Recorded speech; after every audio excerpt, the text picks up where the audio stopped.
You are now listening to The Spearsy Spin with your host, Mike Spears.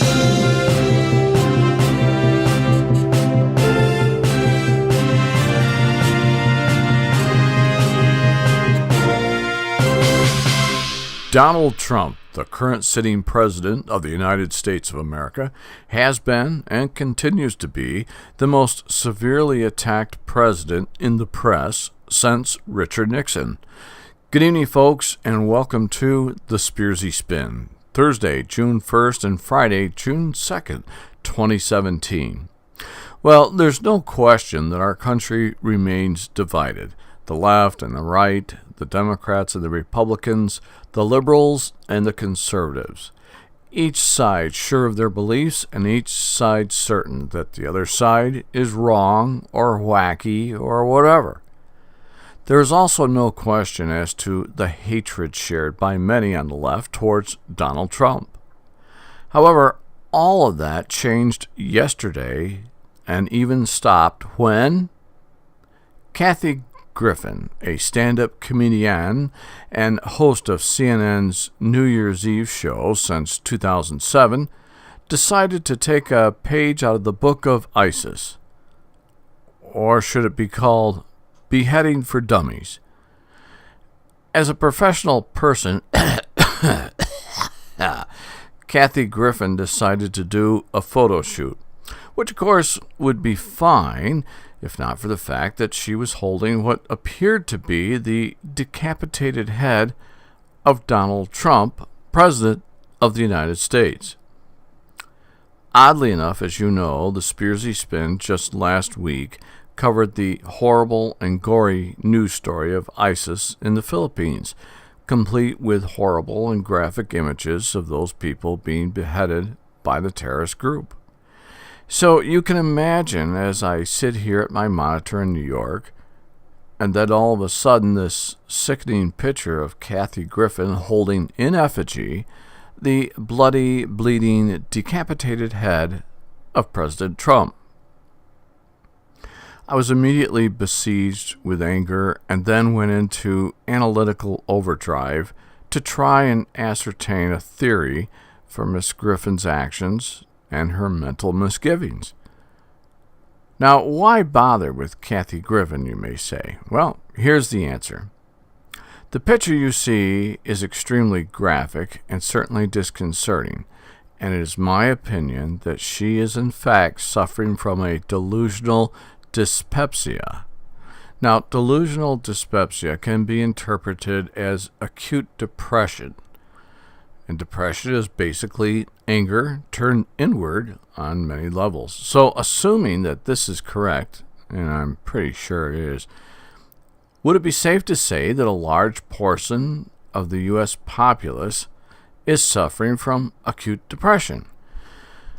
In order for that to be the case, we would expect circumstances to be much more worse than they are.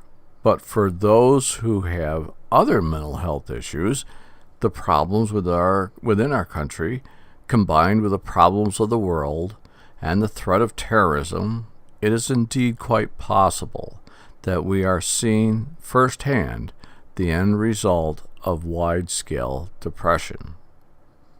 Odd, you may say? Well, give me a minute here. Take a look at the violence at Berkeley, the Women's March in January, and the violence and the destruction associated with that.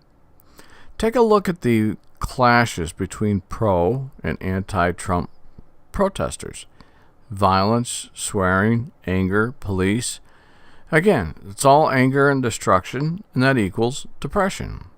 But Kathy Griffin may have afforded us the opportunity to see and understand firsthand where the anger and hatred and defiance is rooted from. However, Miss Griffin will and has already paid a very heavy price for her actions.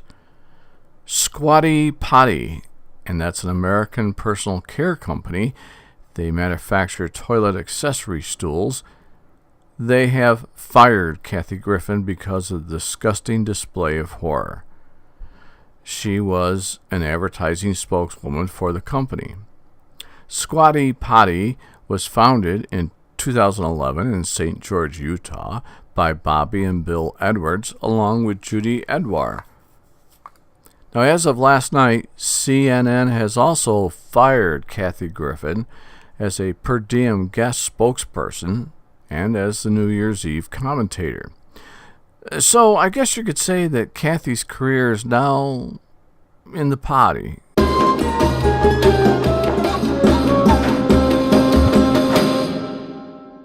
If you've been affected by suicide, you're not alone. Suicide is a leading cause of death that affects millions each year.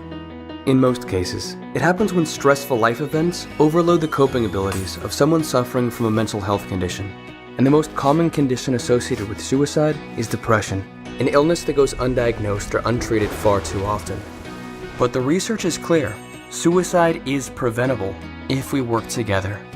The American Foundation for Suicide Prevention has set a bold goal to reduce the annual suicide rate 20% by 2025. We can save tens of thousands of lives, but we need the help of everyday heroes like you. People have suffered in silence for too long, and too many families have had to weather their losses alone. You can change that. We need you to be the voice for suicide prevention, and it can be as simple as reaching out to a friend, because talk saves lives. If you're having thoughts of suicide, or if you're concerned about someone else, assume you are the only one who will reach out. You can also join hundreds of thousands across the country for our Out of the Darkness community walks and raise awareness of suicide within your community. Together, we'll bring hope to those affected by suicide and raise awareness to save lives. Learn how you can fight suicide.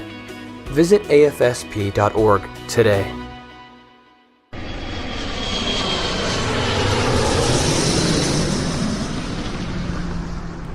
We'll keep you posted on any new developments about Miss Griffin.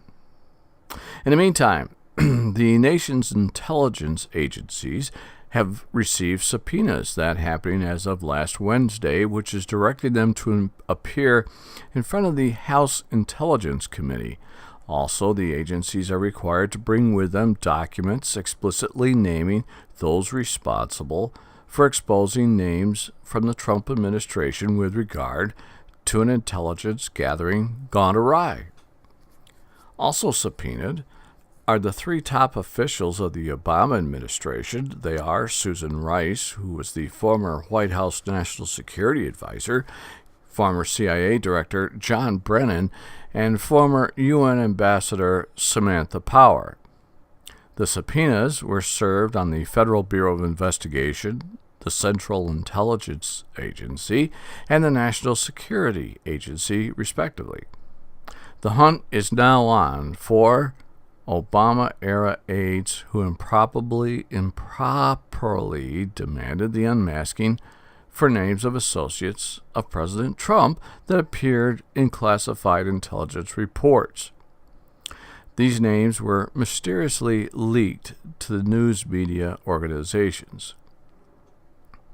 Meanwhile, other subpoenas have been issued at the request of Democrat Representative Adam Schiff, who was a Democratic representative from the state of California.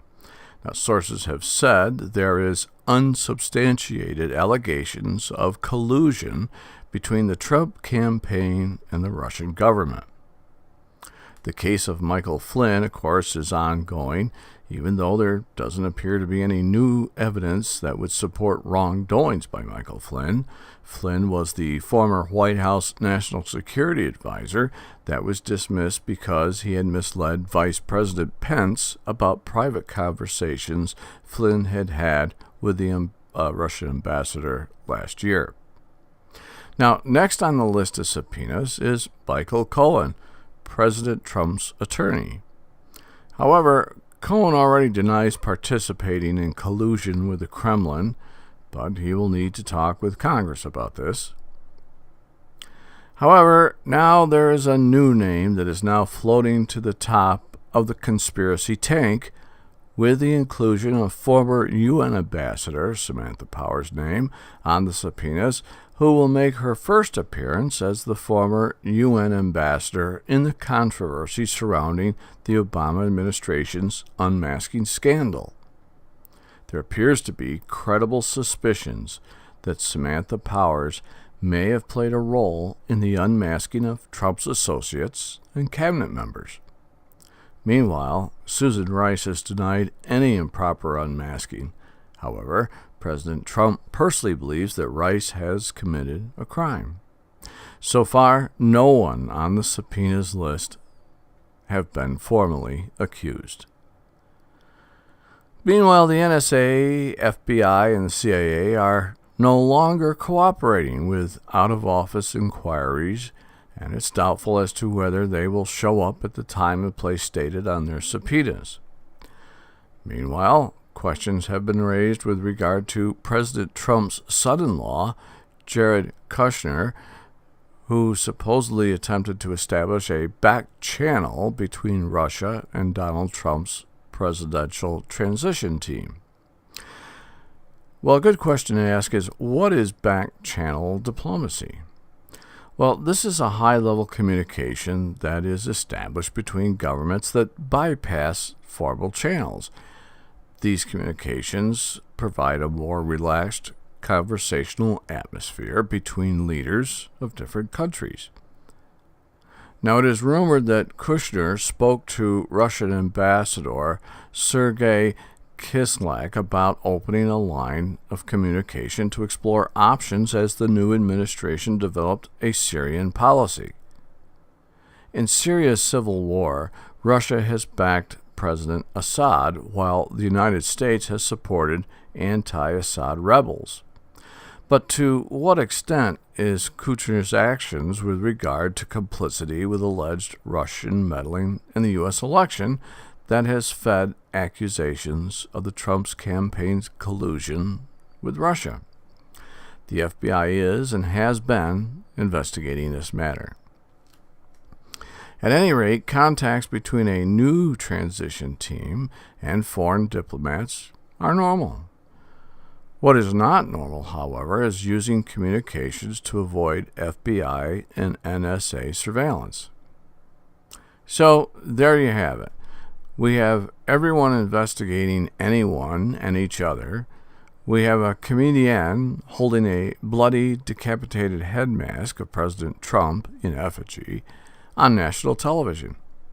We have a battle in Iraq, one in Afghanistan, and a battle in Syria. We have a virtual stalemate in Congress, as well as the Senate. We have the ghost of Hillary Clinton haunting the airways, decrying her presidential loss to the Russians. Oops, I meant to Trump. We have the former director of the FBI getting ready to be debriefed by Congress with regard to what President Trump requested him to do about General Michael Flynn. Is there too much investigating going on? Is there really a problem with Russia and the U.S. elections? Is former President Obama involved in any or all these scandals? Will the Justice League be there in time to save Batman?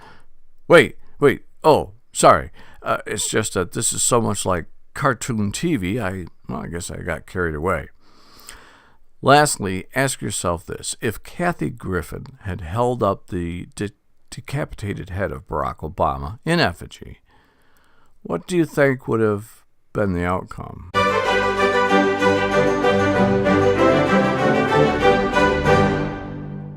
Don't miss even one show. Subscribe to the Spearsy Spin now. Click that subscribe button and be sure to also click that bell next to the subscribe button so you'll be notified when we post new videos.